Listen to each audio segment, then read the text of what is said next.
Welcome back. Joining us from the county's Economic Development Corporation is Ms. Sarah Purdum in the studio this week with us. Sarah, how's it going? I'm doing very well. How are you? Happy, I guess, belated 4th of July. Did you have a good 4th? We did, yeah. It was Very nice. good. Now, how long have you been with EDC so far? So I've been with EDC now about 2 months. 2 months, and what's your position there? I'm Business Development Associate there. I'm one of 3 right now. We're looking to kind of grow the team right now. But before, I was the Cyber Incubator Manager at the BW Tech at UMBC Research and Technology Park. Wow. So it was kind of an affiliated research park with University of Maryland, Montgomery County, UMBC. And it had about 130 technology-focused companies there, and I ran the cyber incubator, which encompassed about 48 cyber companies, ranging anywhere from government contracting to those innovating their own IP to those kind of pure play product companies focusing directly on the commercial market. That's Wow. awesome. That's just like what I used to do. Yeah, exactly. Same background, but really great segue into our next question for you. Word on the street is that cyber businesses are really starting to grow in Anne Arundel County. Can you talk about that? They're really flourishing. So, I mean, you have Fort Meade, and together with NSA, it's the largest employer in the state of Maryland. I think the last stat I read, 40,000 employees. That makes up civilian, military, and contractors. And then, you know, apart from that, there's about 714 companies in the county that employ about 9,000. How many companies? 714. I had no idea. Whoa. Yes.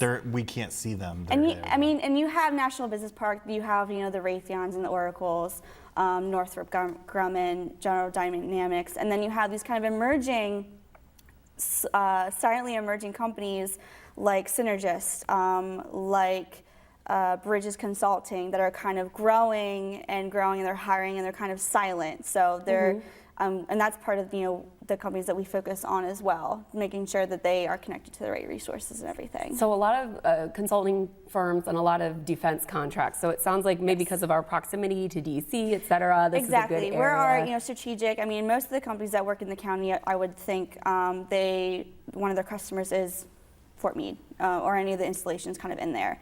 And what we're seeing now is these government contractors that have their own research and development programs that are innovating within their government contracting, bootstrapping, and creating these awesome commercial products. You know, they might get an idea from their one customer, create, you know, a widget, and they say, well, this widget can be now applied across the board to other commercial kind of entities. So that's kind of what the push that we're seeing right now. That's so interesting.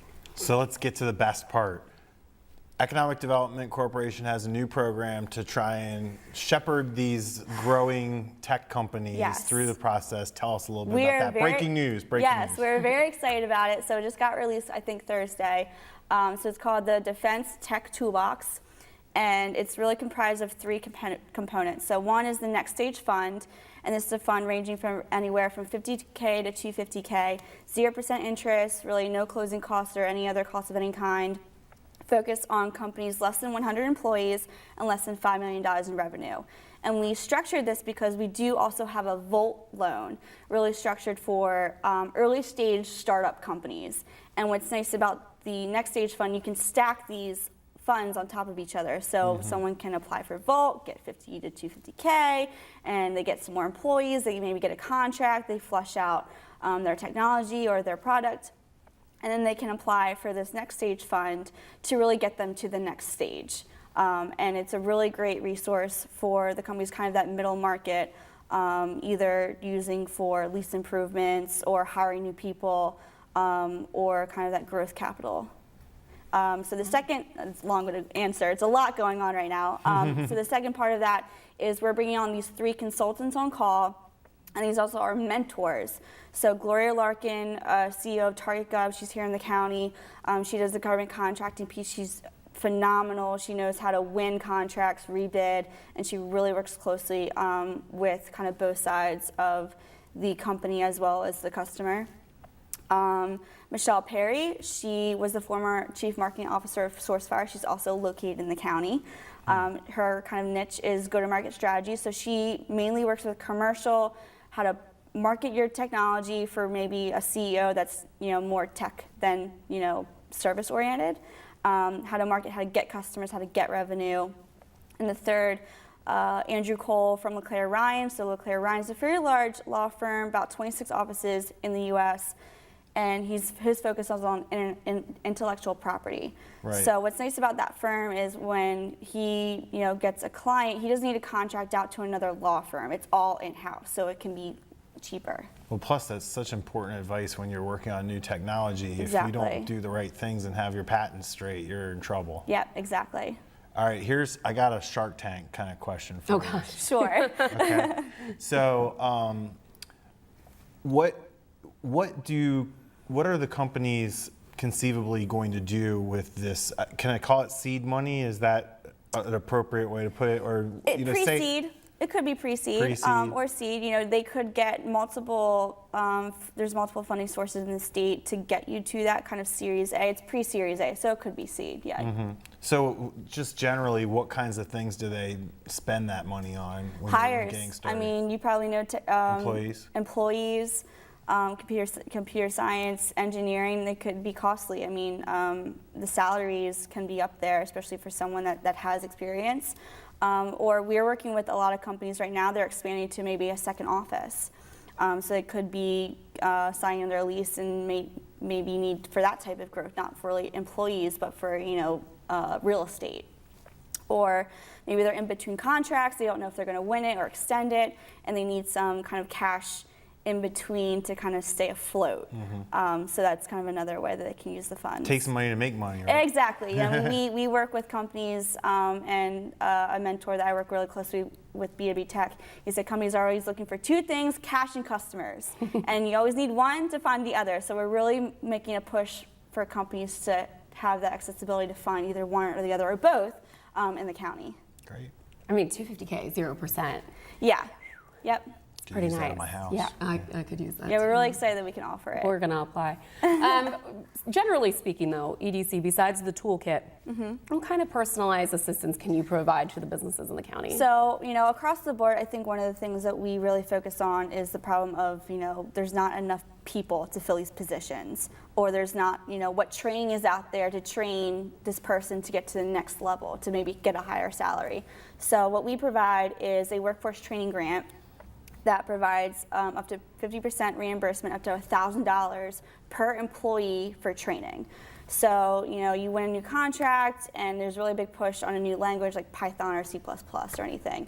You can work through. I prefer C++. Of course. You seem like a C++ guy. You got me there. Through Arundel Community College or really any other channel to get that training, and then we will reimburse that company, either incoming employee or incumbent employee, up to $1,000. And that could be tacked onto this. The State of Commerce also has an initiative where it's up to $4,500, I believe, but that's, I think, for employees that have been with you for 6 months. So you can come to us, get our kind of initiative, and then for 6 months, go to the State of Commerce and tack into their $4,500 kind of pot of money. Oh. So it's a really easy way to get talent, to train talent, so you can kind of keep the flow and then backfill what other entry-level positions that might be available. Sure. And the thing about this topic, I mean, maybe because of where we live, we're also used to hearing about it, but cyber is such a big deal. Yeah. I mean, we know that, the Russian hacking that went on during the election. I just saw a really shocking news report the other day about how it's so easy to hack into water systems and electrical grids and these sort of things. Yep. This is we cannot push this enough to get people thinking and coming up with new products to defend against this. And I think there's a level of accepted risk that everyone has to take. No system is really unpenetrable. Foolproof. Yeah. I mean, but still, there's still a level of accepted risk that you have to take, but there are still measures that you should take to make sure, at the very least, if you have a customer base like the Target breach that happened, or OPM, there are customers that you're dealing with their personal information that could be compromised. So just taking those steps and making sure that you're crossing the I's that you can dot and crossing the T's and everything, because you can't just sit there and do nothing at this point. Something's gonna happen. Yeah. Sarah, thank you so much for taking the time to come to the studio and go get share us the with next billion-dollar Yes, company. Thank you for this is having so me. very exciting news for Anne Arundel County. If anybody's ears out there were perking up during the course of this interview, what's the best way to get in touch with EDC about? Contact me. My email is spurdum@aedc.com or .org, I guess, or go on the website. All the information is on the website, and I think my information is on there as well. So I'd be happy to work with anybody. Excellent. Well, enjoy the rest of your summer. Thank Come back you. on the studio anytime. We'll be right back with more Week in Review right after this. Don't go anywhere.